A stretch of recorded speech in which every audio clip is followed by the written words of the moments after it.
Akashvani Imphal Moirangthem Ibehaibi Pau Pajari Ahanbada Maruiba Pau Saiko Mirabai Chanu Amadi Chanamam Risikantana Mathang Chahida Pangthokadaba Commonwealth Games ki qualify oire Raijapal Yauna Lusingba Kayana Thagatpa Phongdorakli Haukiba Chayol asida ching amasung tongan bajila singdagi khulai paiba luk kharagi kadar nipan yauna yamluba khuchu khulai kya phagatkhre Lebak asida sajaba electric vehicle EV tara tongan ba lebak chama henbada yonaba ngasidagi Pradhan Mantri Narendra Modi na lam thakre amasung Kendagi lau sing amasung lomi yaipa Thaurang Mantri Shivraj Singh Chauhan hairi sarkar na lau sing pothok sing Amerika dagi pusilakpa thingle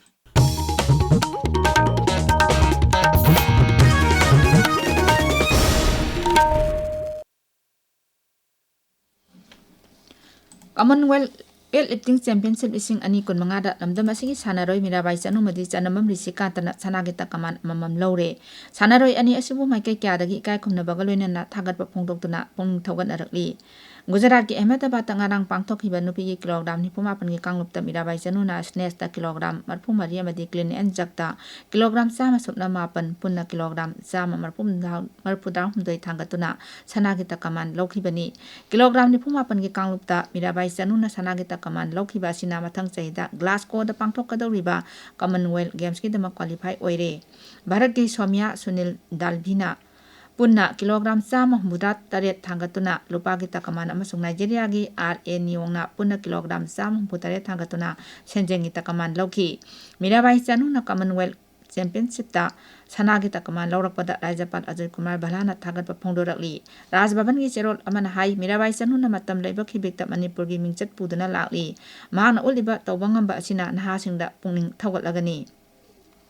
Nupagi kilogram humpugi kanglupta Manipur gi chanamam risikantana punna kilogram chani humpudrama thoi thangatuna sanagi takaman lauduna mathang chahida pangthokataba Commonwealth Games Glasgow gi qualify oikre mahna snatch ta kilogram 100 clean and jerk ta kilogram 150 thoi thangatkibani championship asida risikanta madi Mirabai Chanu na sanagi takaman laurakpada hanagi Mukhyamantri Nongthongman Biren Singh MP Laisemba Sana Jauba MLA Thonga Biswajit amadi MLA kayanasu nungaiba phongdorakli Manipur Police Baral Army amadi Assam Rifles ki apunba kangbuna Manipur gi ching amasung tampak ki tongan ba mafam singda thiungbagi thabak leptana chathari haukiba chayol asida Jiribam Fairjol Bishnupur Thoubal Imphal West amadi Imphal East jilada chathakiba tongan ba operation singda aina thingkraba lalonglup kharagi kadar nipan yauna yamlaba khusukulai kya phagatkhre ngaksil mantralagi PRO na thadorakpa cherol amada hai thasi tara Nepal da Assam Rifles amadi Imphal West Manipur Police Commando na lamphel chathakiba operation da KCP MFL ki kadar ani phaki thasi taramapal da Imphal East jilagi wangkai angom lekai da chathakiba operation da chu KCP MFL ki kadar ama amadi jila asiki kairang da chathakiba operation da KCP PWG ki kadar ma phaki loinana thasi kunda Assam Rifles amadi Thoubal Police Commando na Thoubal jilagi kheti lekai da chathakiba operation da RPF PLA ki kadar ahum phagat ki namit asimak da Bishnupur jilagi sunusifai da chathakiba operation da AK-47 rifle lama AK-47 gi magazine ama single barrel rifle ama yauna nongmai maru kaya amadi ate polong kya phagat ki hairi Amaramda Bishnupur jilagi thokhong maya lekai dagi KCP Nongden khombai kadar ama phagat ki namit asimakta da Jiriba amadi Fairjol jila dagi 7.62 mm AK-47 rifle ama 5.56 mm inchas LMG ama 303 rifle ama single barrel rifle ama 9 mm pistol ama yauna polong kya phagat ki hairi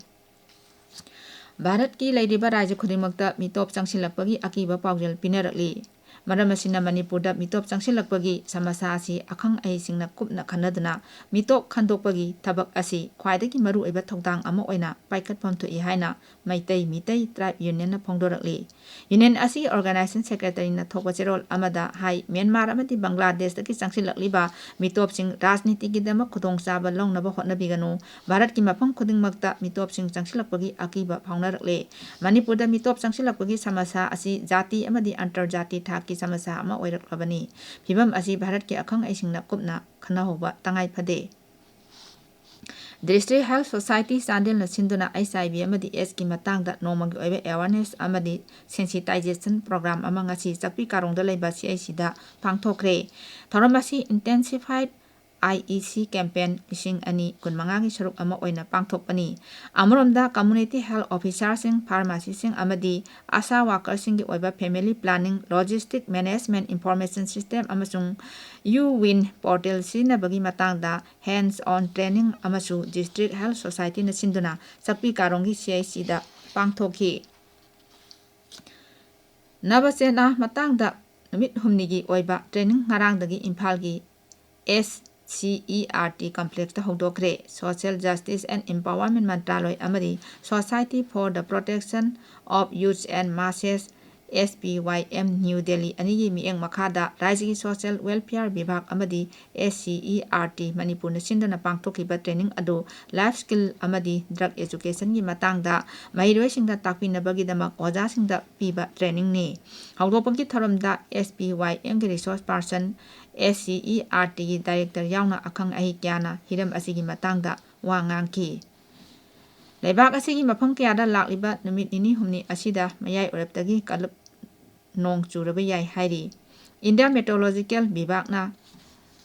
Delhi, Haryana, Chandigarh, Andhra Pradesh ki samudra khongbal Gujarat, Jammu Kashmir, Ladakh, Orissa, Punjab amsung Rajasthan ki mafam kayada ngasi nong kanna chugani hairi Awang nongpo Bharat ki mafam singda Kerala, Goa, Maharashtra amasung Madhya Pradesh ki mafam kayada na lakliba Nomanini asida nong kanna churaba yai